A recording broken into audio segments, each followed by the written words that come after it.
Nobody could understand how 12 experienced young scouts vanished during what should have been the adventure of a lifetime.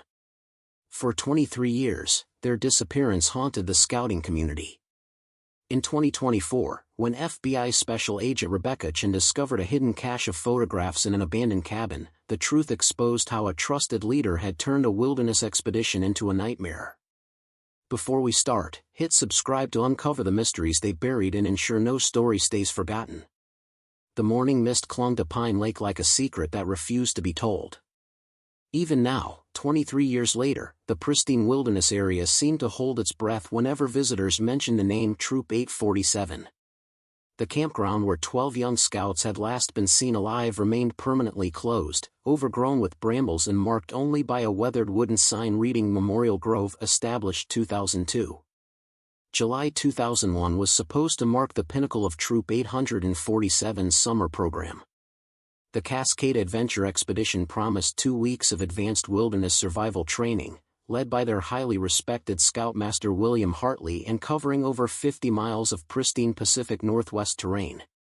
Scoutmaster Hartley was everything parents wanted in a youth leader. 51 years old, married father of 3, decorated military veteran with 22 years of scouting experience. He had guided hundreds of young people through outdoor adventures, teaching them self-reliance, teamwork, and respect for nature. His uniform displayed every leadership badge the organization offered, and his living room wall showcased thank you letters from grateful families whose children had flourished under his mentorship. The 12 scouts selected for the expedition represented the cream of Troop 847's membership. These weren't inexperienced beginners, but seasoned outdoor enthusiasts who had earned multiple merit badges and completed numerous camping expeditions. Each had been personally chosen by Scoutmaster Hartley based on their maturity, skill level, and commitment to scouting values. 16-year-old Eagle Scout candidate Michael Thompson served as senior patrol leader. His younger brother Danny, 14, idolized Michael and had trained all year to qualify for the expedition. Best friends Carlos Mendez and Brian O'Connor, both 15, were inseparable hiking partners who could navigate any trail with map and compass. 13-year-old twins Ashley and Amanda Foster were among the first girls admitted to the troop when co-ed scouting began, proving themselves equally capable as any male scout. Kevin Liu, 15, was the troop's wilderness survival expert who could build shelter and start fires in any weather conditions. 14-year-old Marcus Williams excelled at outdoor cooking and had memorized every edible plant in the region. Jake Morrison, 16, served as the expedition's photographer, documenting their adventures with an expensive camera his grandparents had given him for his birthday. 15-year-old Sofia Rodriguez was studying to become a park ranger and knew more about local wildlife than most adults. 13-year-old Tyler Chen, the youngest expedition member, had earned more merit badges in 2 years than most scouts accumulated in 5. Finally, 16-year-old patrol leader Emma Patterson rounded out the group with her exceptional leadership skills and infectious enthusiasm for outdoor adventure. These 12 young people represented the future of scouting. They were responsible, prepared, and excited about pushing their outdoor skills to new levels during the most challenging expedition their troop had ever attempted. The plan called for a carefully structured wilderness experience. Beginning at Pine Lake Trailhead, the group would hike progressively deeper into roadless territory, establishing base camps at designated intervals while practicing advanced survival techniques. Scoutmaster Hartley would lead the expedition with assistance from Assistant Scoutmaster David Kim, an experienced outdoorsman and father of 2 scouts in the group. Parents had been thoroughly briefed about the expedition's ambitious scope. Communication would be limited due to the remote locations, but Hartley had promised to contact the troop's emergency coordinator every 72 hours using his satellite communication device. The expedition was scheduled to conclude with the group hiking out to a different trailhead where parents would meet them for pickup. Saturday morning, July 14, 2001, families gathered at Pine Lake Trailhead for final preparations and farewells. The scouts appeared confident and well-equipped, their backpacks loaded with gear that had been checked and double-checked during previous meetings.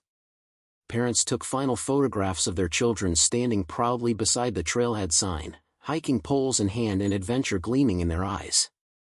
Scoutmaster Hartley conducted a final equipment inspection, reviewing safety protocols and communication procedures with both scouts and parents.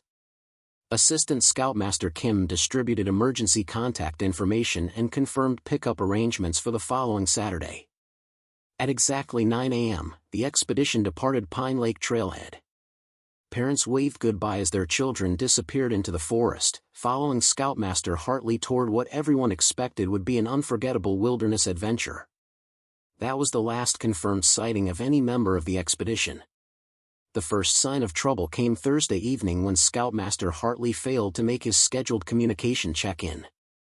The troop's emergency coordinator, Margaret Thompson, Michael and Danny's mother, waited until Friday morning before expressing concern to other parents.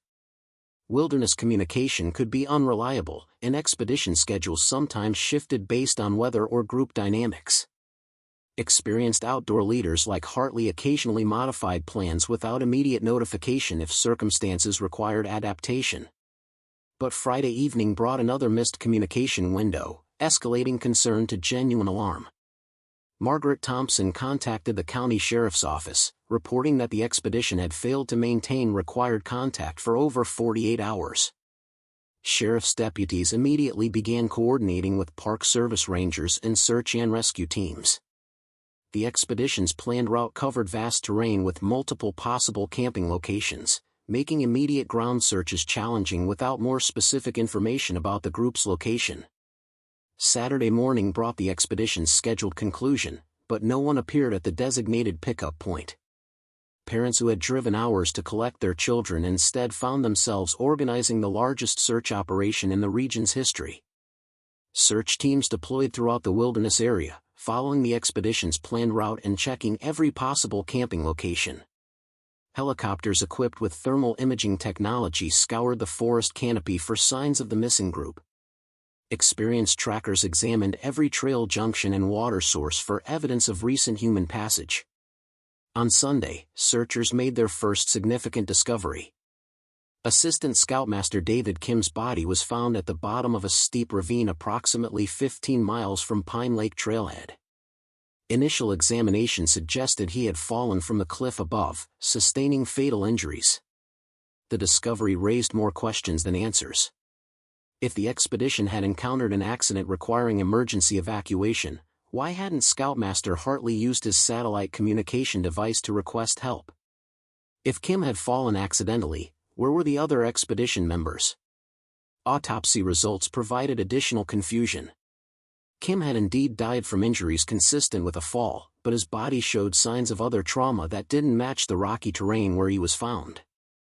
Medical examiners noted defensive wounds on his hands and arms, suggesting he might have been fighting someone shortly before his death. The search intensified dramatically. If expedition members had been involved in some kind of conflict or accident, injured survivors might be hiding in the wilderness without adequate supplies or shelter. But after 2 weeks of comprehensive searching, no additional evidence was found. No camping equipment, no clothing fragments, no human tracks beyond the normal trail traffic from other hikers. 12 young scouts and their adult leader had simply vanished into the vast wilderness as if they had never existed. Detective Sarah Rodriguez from the county sheriff's office led the investigation.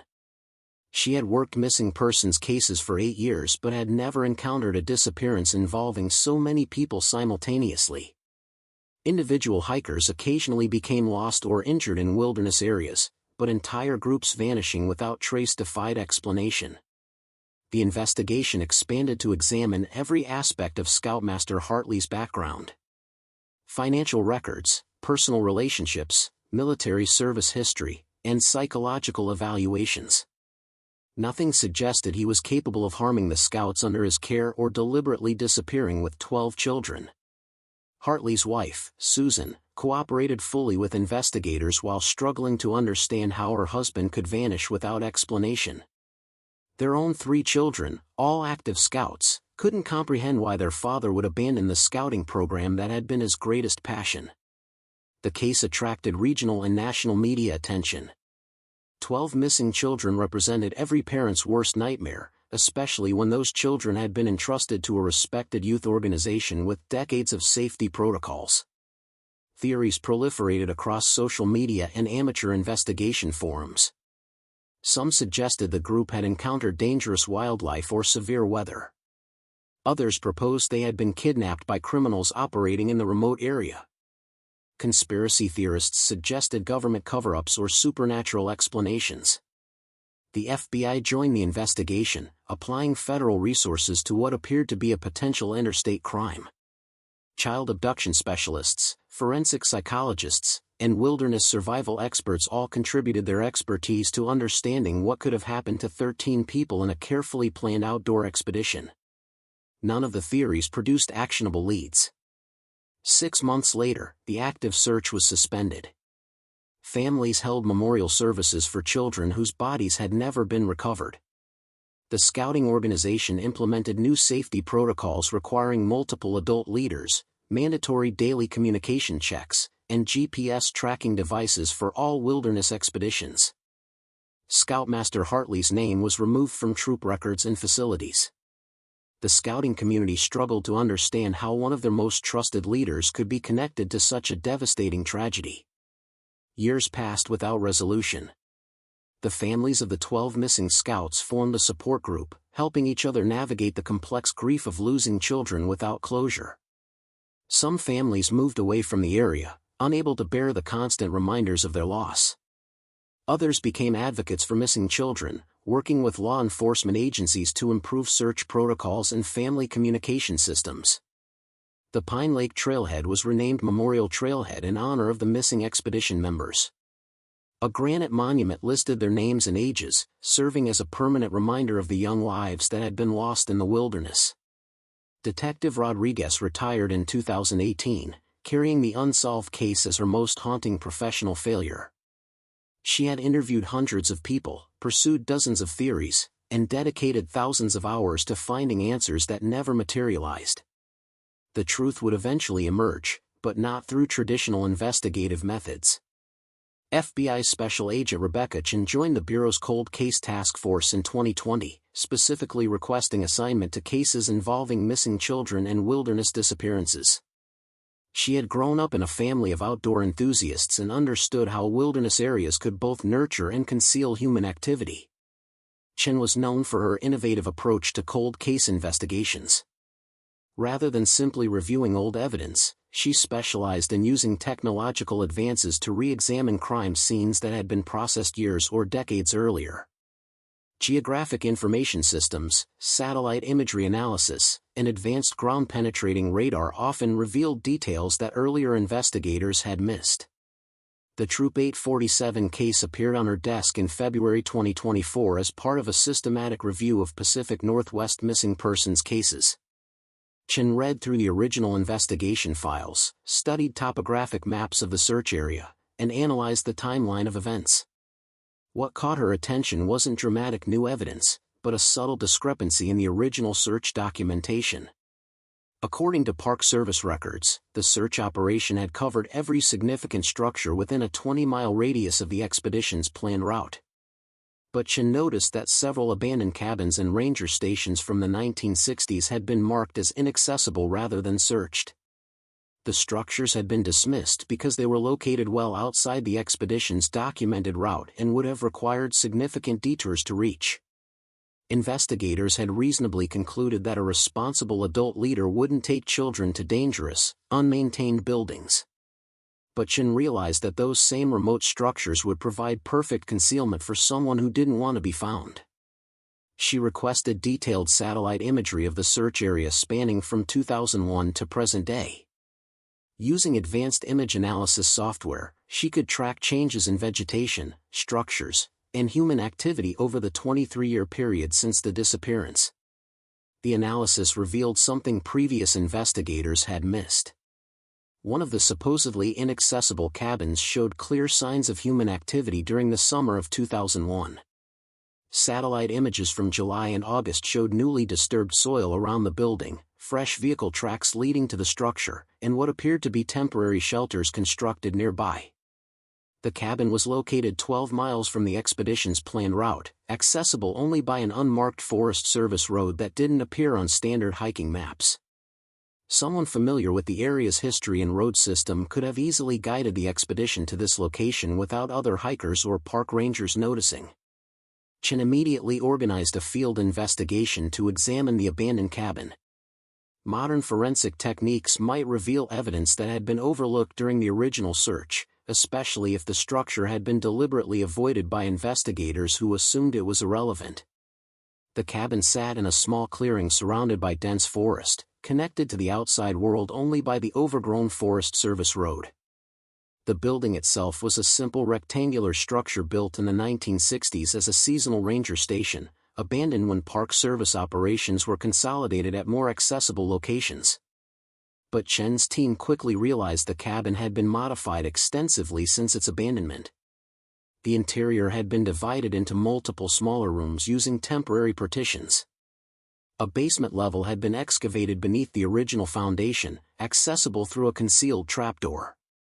Most significantly, the basement contained evidence of long-term human habitation. Sleeping areas, food storage, and waste disposal systems had all been carefully constructed in the underground space.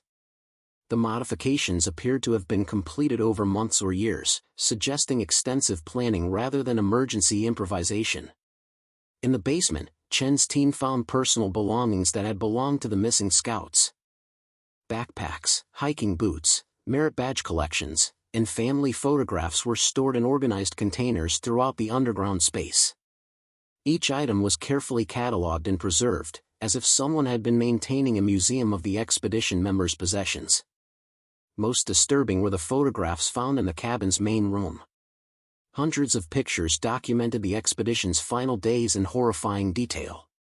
The images showed the 12 scouts and Scoutmaster Hartley arriving at the cabin, setting up temporary shelters, and gradually adapting to what appeared to be an extended stay rather than a brief wilderness expedition.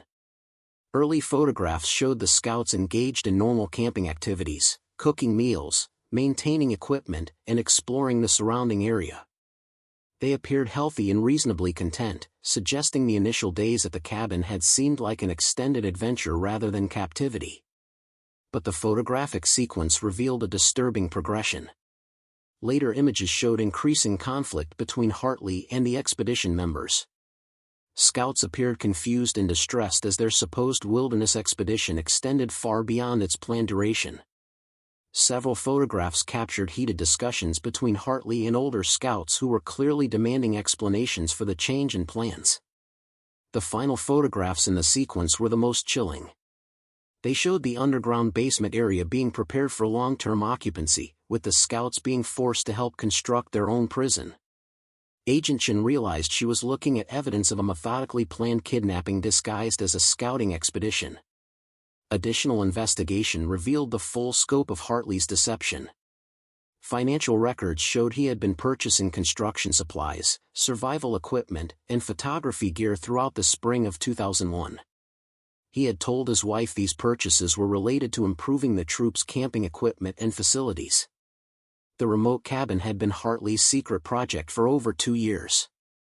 He had discovered the abandoned structure during a solo hiking trip, researched its history and accessibility, and gradually modified it to serve as a concealed detention facility. Park Service records showed Hartley had filed official paperwork requesting permission to conduct wilderness survival research at various remote locations during 2001. The bureaucratic requests provided legitimate cover for his frequent visits to the cabin area while he completed his preparations. But the investigation still faced a critical question. If Hartley had successfully isolated the 12 scouts at the remote cabin, what had happened to them? The underground space was empty when FBI teams discovered it, with no human remains found anywhere at the site. The answer came from an unexpected breakthrough in forensic analysis.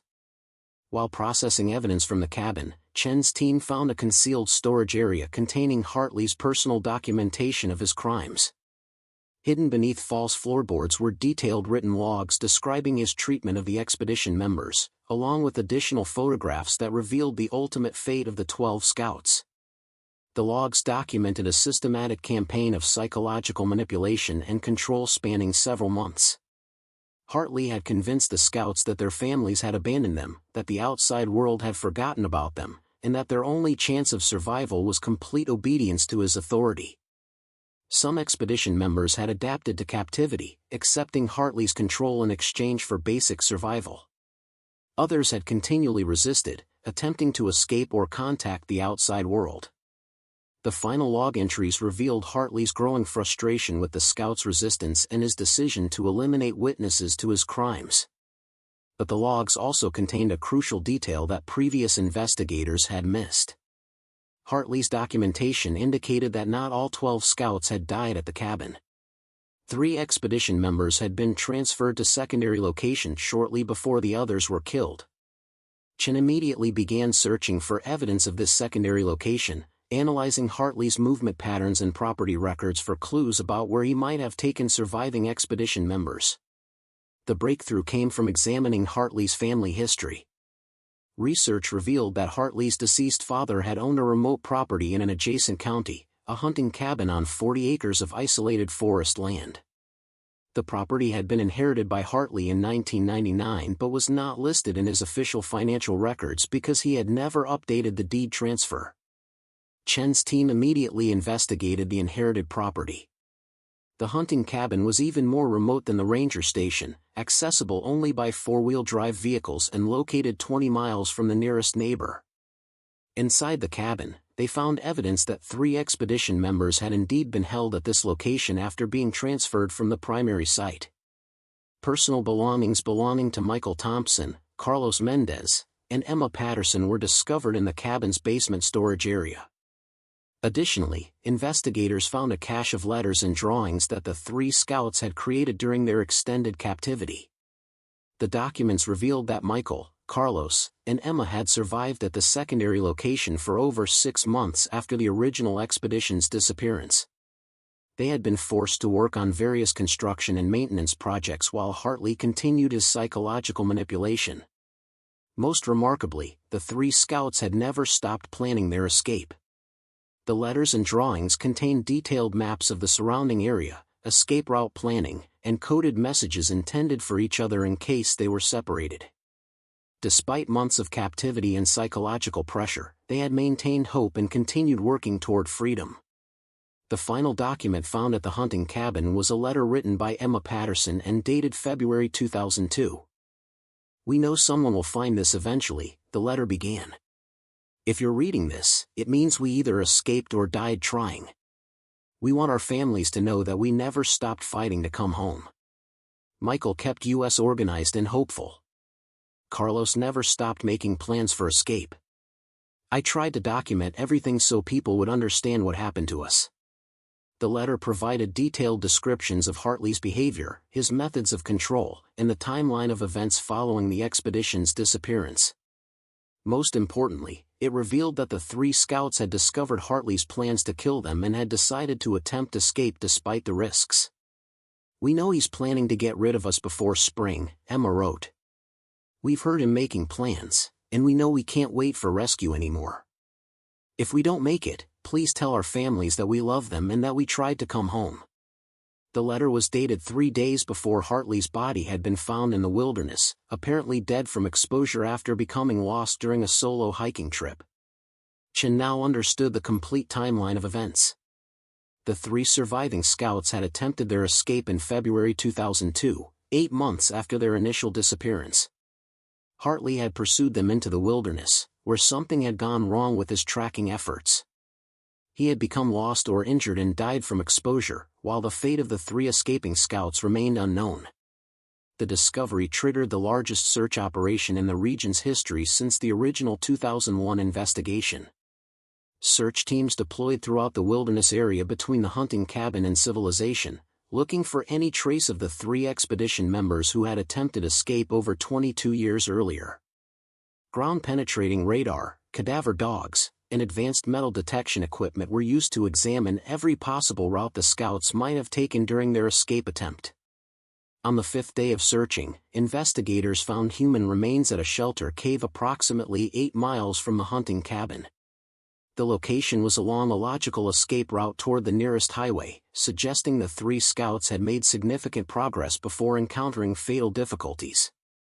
Dental records confirmed the identities of Michael Thompson, Carlos Mendez, and Emma Patterson. Evidence at the scene suggested they had survived in the wilderness for several days after escaping from Hartley's cabin but had ultimately succumbed to exposure during harsh winter weather. Additional evidence found at the shelter site included a detailed journal kept by Michael Thompson during their final days.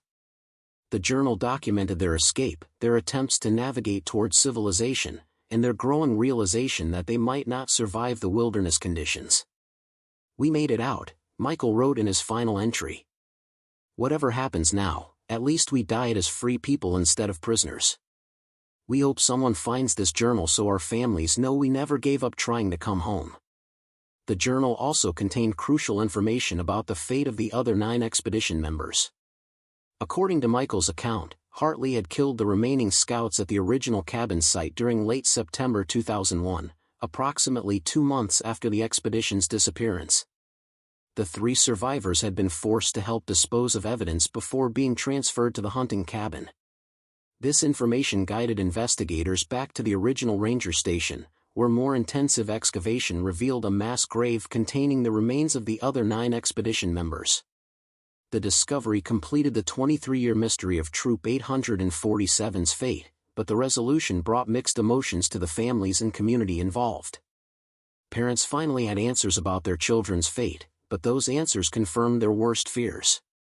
The 12 scouts had not died quickly in a wilderness accident but had endured months of captivity before being murdered by the adult they had trusted to protect them.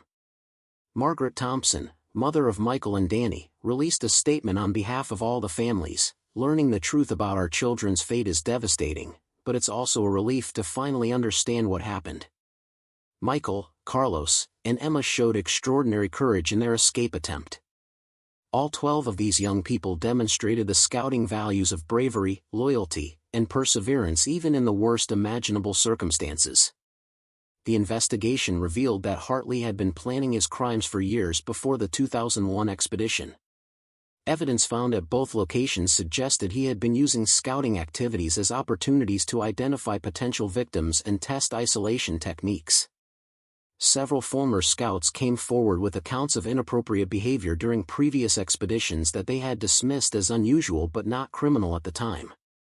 Hartley had apparently been gradually escalating his predatory behavior while maintaining his reputation as a dedicated youth leader.